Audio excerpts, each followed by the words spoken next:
muna tayo kay teacher. Tapos, punta daw kayo Manila. First time kong punta ng Manila, nagamit ang keso. By the way, paano yung tawag natin dito ng e-bike? Pero in reality, this is an e-motorcycle, a more technical, precise technical term. Kasi, pag sinabi kasing e-bike, more on may pedal. May pedal na bisikleta, ganyan. Kasi walang pedal. And this is makulan enough to be a motorcycle or to be treated like a regular motorcycle. So technically, mas tamang tawagin to na e-motorcycle. In fact, if by category, ang tag-category nito is L3. Ang L3 sa motorcycle, yung mga bumibiyahe ng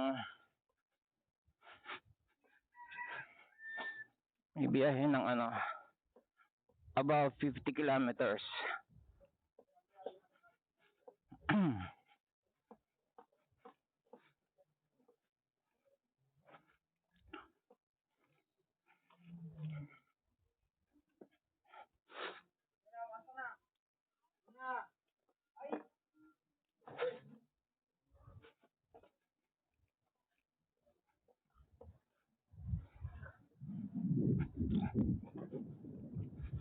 Above 50 kilometers. So, yeah, this can very well be categorized as an electric motorcycle. So, technically motorcycle to.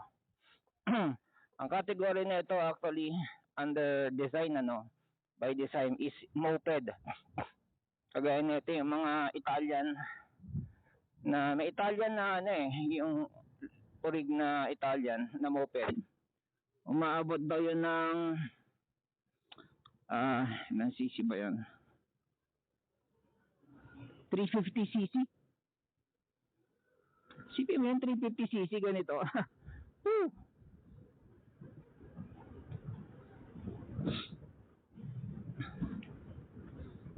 By the way, binugahan ko to ngayon ng tubig lang.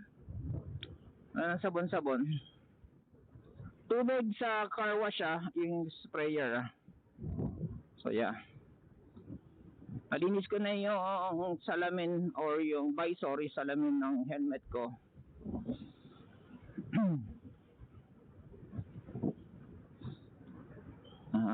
Napahirap yan kalasin at ikabit, lalo na ikabit itong tawag dito, single visor na tawag dito, SEC. Pero gift lang naman to, so it's alright. Lang may bahing na tong balaklava ko.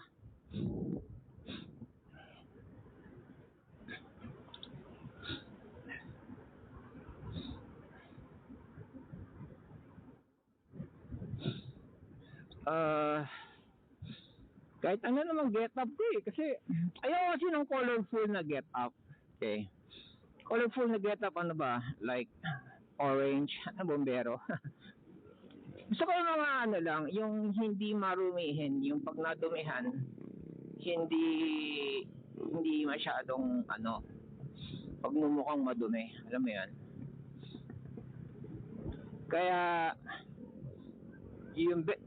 yung mga damit ko, mga army green, ganyan, hindi marumi ng army green kasi napanglalaro ko na yan sa sa airsoft. Army green, camouflage, ganyan. Dumadapa, gumugulong kami sa lupa kasi yung pinaglalaruan namin sa dito sa Antipolo, lupa yun literal Tapos pagkatapos ng papagpag lang kami, kakain kami sa Jollibee, gano'n. Subukan mo magsuot na itim or ibang kulay. Halata yun. Yung mga putik-putik, mga ano. Halata yun. Hindi kagaya yung mga dark na ano ba, mga kulay na ano, hindi gaano obvious. So, pwede ka pang magkaroon ng lakad right after. Hindi ka maobligang umuwi, magpalit, maligo.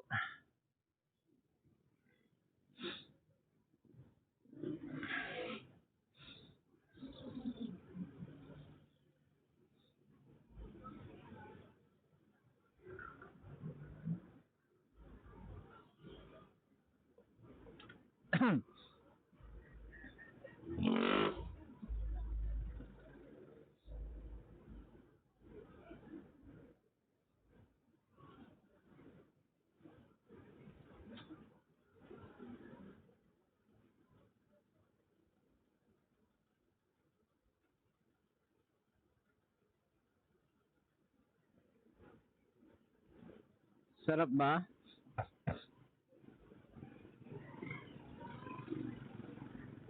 Sarap ba maging kupal?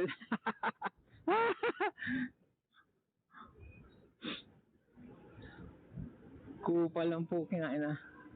O, hindi ba pwede iban yan? Mga kupal? Yan. Nakita na nga niyang may mga nag-aantay sa kanya, lalo pang tinagalan eh, no? So, they call Vic.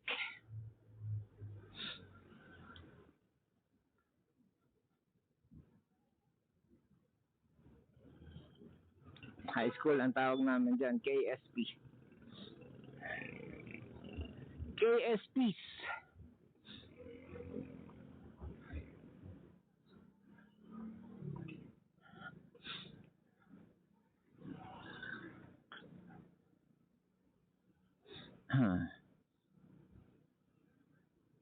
Yung init aircon 3 times kahapon kasi singel, bangko, and cash,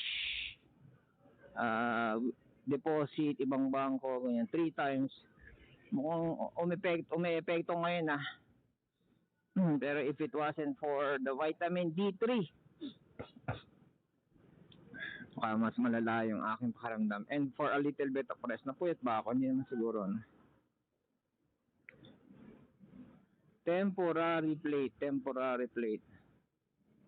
Nagpagawa ako ng plate number eh. Ano ba nasa ilalim? Nilagay ba yung temporary plate? Tuloy maalala. Kasi maliit yun. Maliit yun sa akin. Kaya walang space sa ganyan. Paisip tuloy ako ah.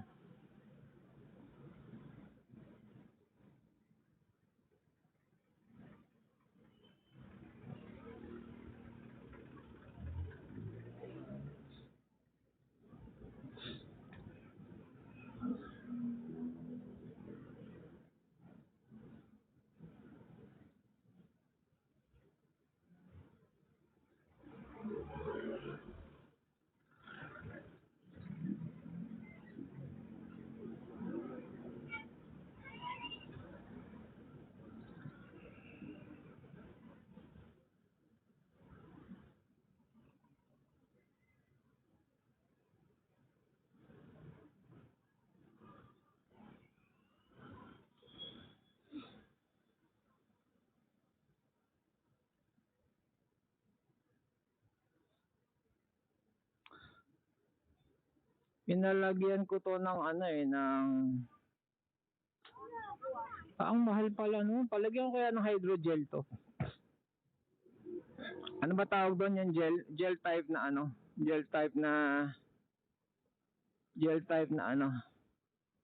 na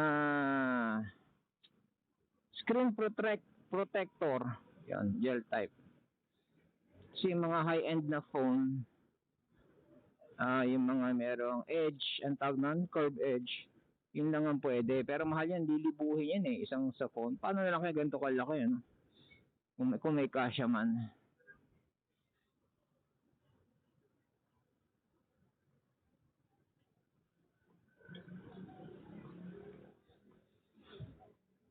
Para wala lang, maprotektahan siya. Pero kung 1,000 yun, tapos magkano yung pag nagpalit nito? Gusto ko magpalit nito eh, may magandang design na ganito eh. Temporary plate, Rosie. Ah, nabasag pa nga yun sa kanya. Oh. Sumabit. Ito ano plate? Ay, ito legit na plate number. Old school. Baka wala nga lang siyang ano.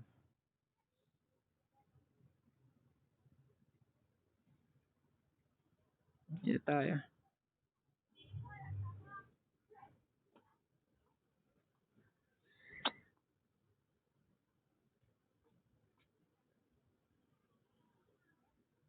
In a fancy cheap motel. She got my heart and she got my money. She must have slipped me a sleeping pill. Makes you dancing in the rain. Wala naman siya sticker. Di ka rin updated, registered. Yan pala yun, MC. Pala plate number OA 2875.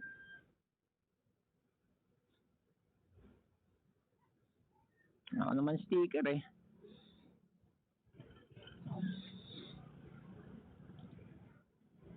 Dapat pag rehistrado ka, meron kang sticker. 2024, kung ano siya, 5. O, 23 dapat, meron pa siya. Wala eh. Ano na eh, wala siyang sticker.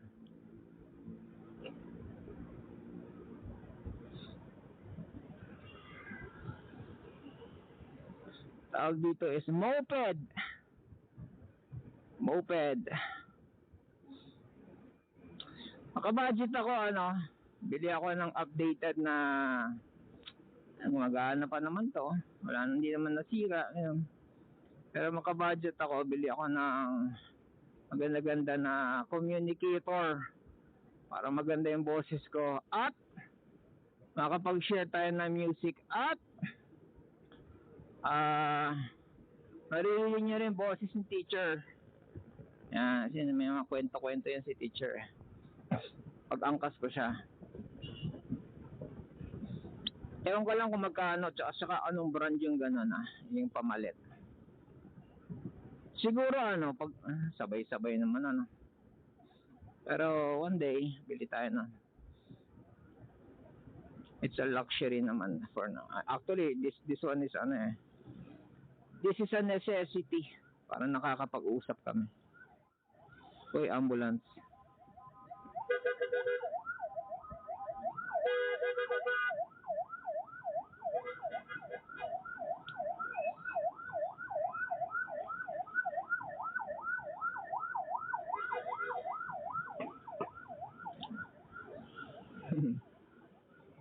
Kailan ka naging escort ng ambulance?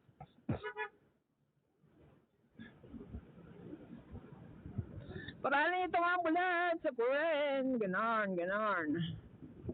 Woo! Woo! Lalay lang. Ensure up! Ano pa to Power save pa to. Paano na lang kaya kung mid-drive tapos sabi nila yung mid-drive to mabilis eh. Kaya may kadena kasi yun. May ano yun eh. Merong chain kemi eh. Ito direct. Malakas sumipa yata yung ano. Ewan ko, mas gusto ko yung direct. Ako tatanong. Ina nga advantage ng electric eh. Direct.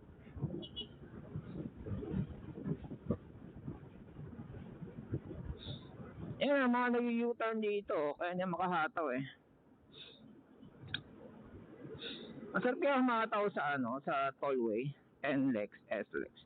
Siyempre pag humataw ka, makasabay mo, mahataw din Hindi pong pagod ka na, okay na, ayaw ko na humataw, pahinga na. Obligado ka kasi mahaba yung di ba?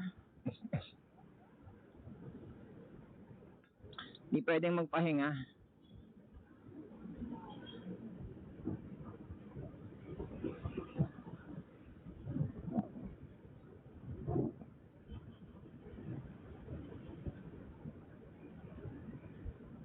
Ang daming nahuli rito.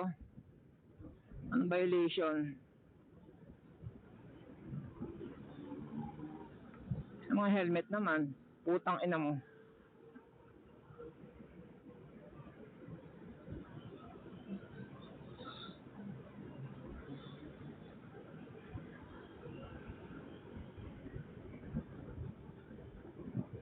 Kaya hindi ka pwedeng yung sa side mirror lang titingin. Hindi, titingin ka rin sa left and right mo, hindi naman sakop ng side mirror rin.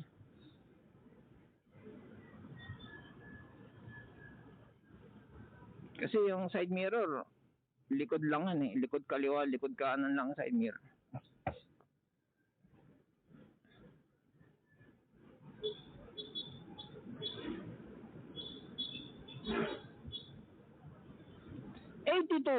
Ilan ba ako umalis? 82 rin naman, di ba?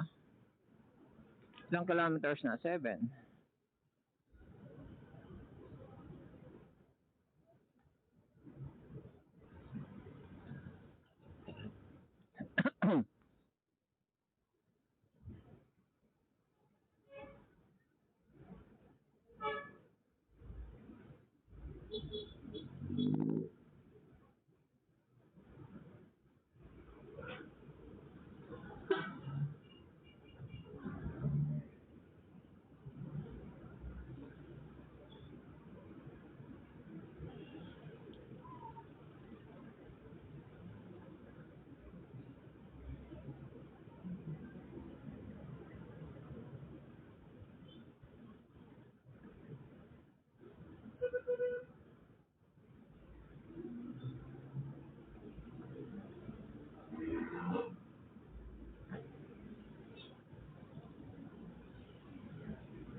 Ba pwedeng violation ng nakamotor?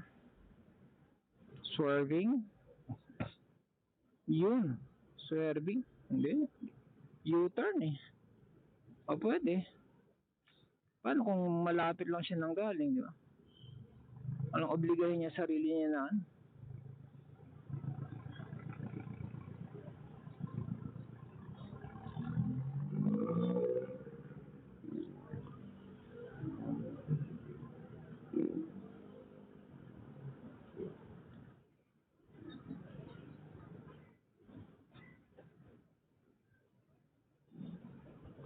Ang saya! Saya ng ganito, may konting sipa. Kaya gusto ko magpalagay ng number 4 Siguro ang lakas ako sa battery ng number 4. 82 pa rin, no? Wala pang gas-gas. Ilang kilometers na ako? 8. Yung isa kong yung kapalit net, kasi to, yung battery nito nakakabit 20 units. Sabi ko gawin niyan 21 kasi may nakasabay ako sa LTO 21 units. Ganon. 88 yung puhunan niya, 88. So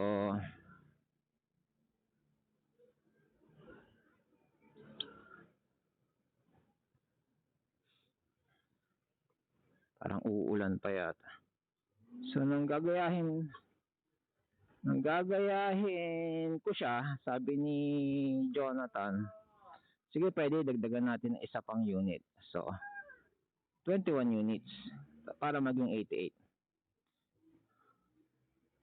LG yun, LG. Yun yung battery na kahit putol-putulin mo hindi sisirit. Yung isa namang klase in 21700, butasin mo lang yan, sisirit yan parang lusis. And hindi yun nakapulan ng tubig. Kaya ang Tesla kapag umapoy na kotse, wala ka na magagawa, labas mo na gamit mo.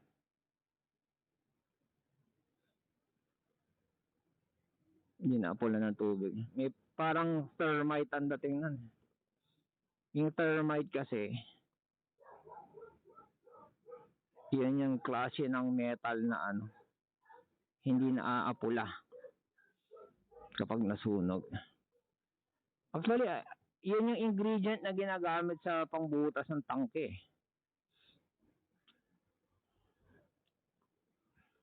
Thermite.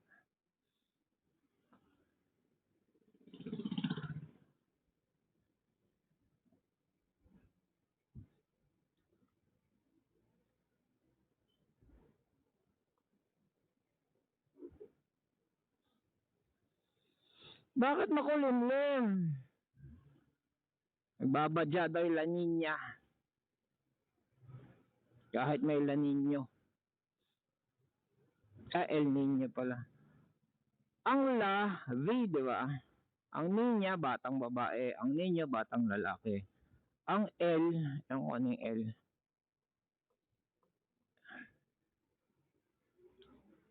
So, La Nina means the little girl.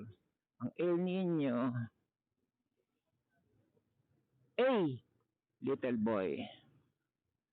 Ang El Nino, a little boy. Hindi sumikat yung ano, yung merong Chinese na inventor. Ano ka, binayaran kaya yun? O wala lang, hindi lang na-click. Meron siya inventor na ano na katapat ng Siri. Cellphone siya na built-in yung Siri, tapos button type. So, pipindutin mo yung button. Kumbaga, hey Siri, what does El Nino mean? Parang ganon.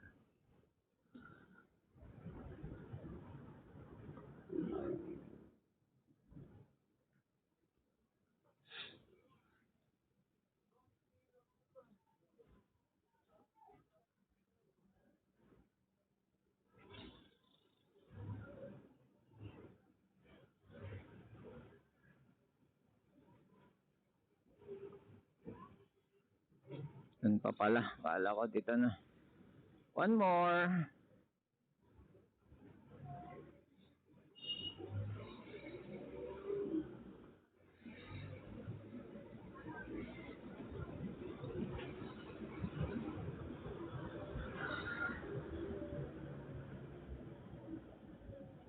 Kapag kita mo na raw sa side mirror mo, yung corner ng side mirror mo, yung ilaw ng overtaken mo, pwede ka nang pumihit.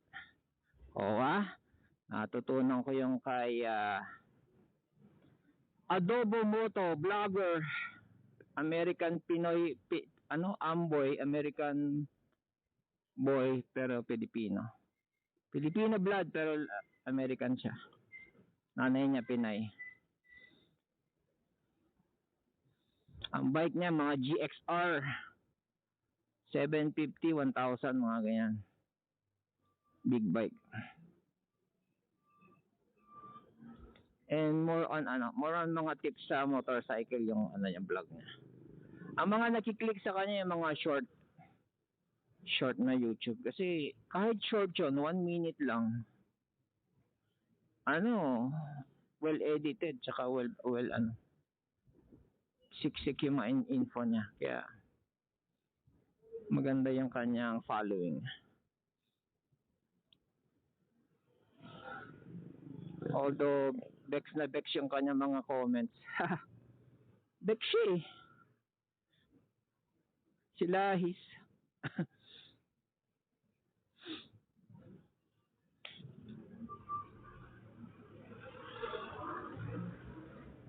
Woohoo! Parang delikado yata sa akin yung malakas sumipak. Pero it might take a little bit of getting used to. Para kasi yung mga ganon katulad nun yung na-drive na road test ko yun eh, ano nga ba yan,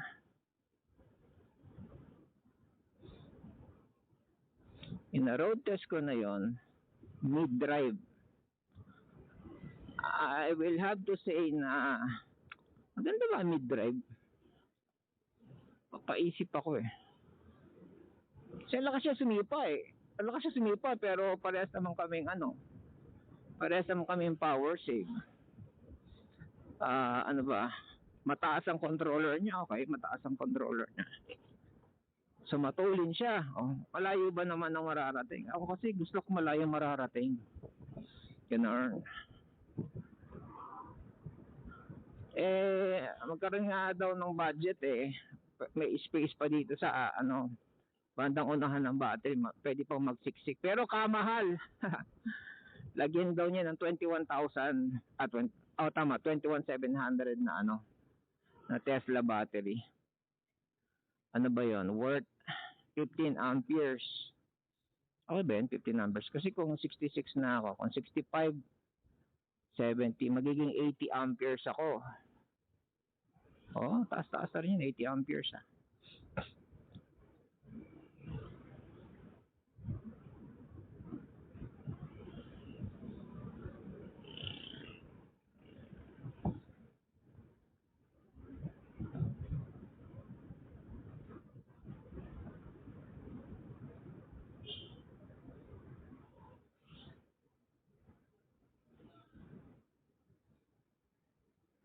Pag tayo overtake dyan sa kaliwa, delicate.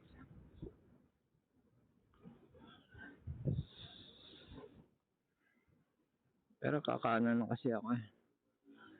Yun, nagasgasan din. 81% na lang. So lumalabas 12 kilometers per 1 volt. 17 volts to. Lagay mo nga 17 volts. 17 volts yung puhunan ba? Yung gagastahin mo. So times, lagay mo na lang sa 10, 170 kilometers. Di ba? Sabi nga nila mas mababa na daw yung voltahe, mas kumukunat pa daw. Ewan ko. Sabi lang nila, hindi ko pa napatunayan sarili ko. Pinakamababa na yata narating ko rito 77 kahapon 77.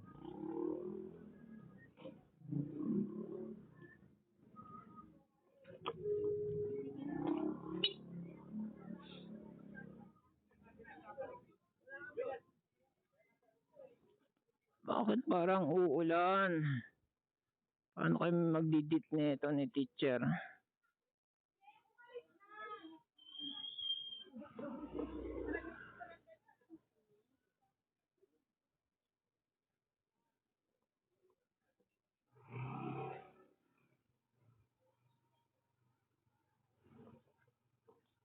Temporary plate. Parang yung dealer yata nag-issue ng temporary plate eh.